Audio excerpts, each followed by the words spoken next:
ভারতের বিপক্ষে প্রথম টি-20তে 6 ব্যাটার 2 অলরাউন্ডার এবং 3 বোলার নিয়ে মাঠে নামছে বাংলাদেশ।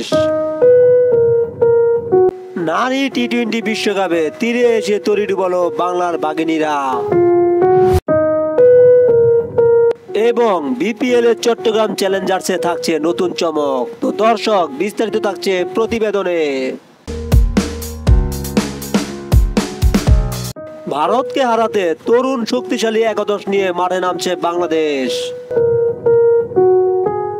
মেহেদী হাসান মিরাজকে দলে ভেরিয়ে চমক হিসেবে রাখছেন স্পিনার রাকিবুল হাসান।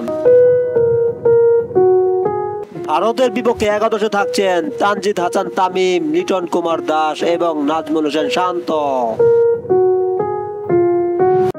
তাছাড়া তাওহিদ হৃদয়, মাহমুদুল্লাহ রিয়াদ এবং জাকের আলী অনিক এবং 2 অলরাউন্ডার মেহেদী হাসান মিরাজ এবং রিশাদ হোসেন। সাথে থাকছেন 3 বোলার রাকিবুল হাসান, মুস্তাফিজুর রহমান এবং তানজিম হাসান সাকিব। অন্যদিকে নারী টি-20 বিশ্বকাপে ইংল্যান্ডের কাছে হেরে গেল বাংলার বাঘিনীরা। প্রথম ম্যাচে স্কটল্যান্ডকে হারিয়ে দ্বিতীয় ম্যাচে এসে পরাজয়ের স্বাদ পেল টাইগার্স বাহিনী।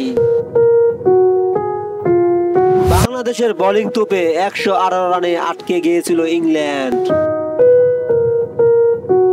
কিন্তু ব্যাটিং ব্যর্থতায় মাত্র 97 রানে থেমে যায় বাংলাদেশের ইনিংস।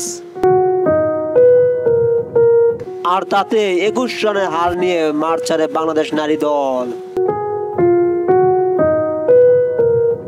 অন্যদিকে বিপিএল এর চমক হিসেবে চট্টগ্রাম চ্যালেঞ্জার্সে পাকিস্তানি বিধ্বংসী মারমুখী ব্যাটার বাবর আজমকে দলে নিয়েছে।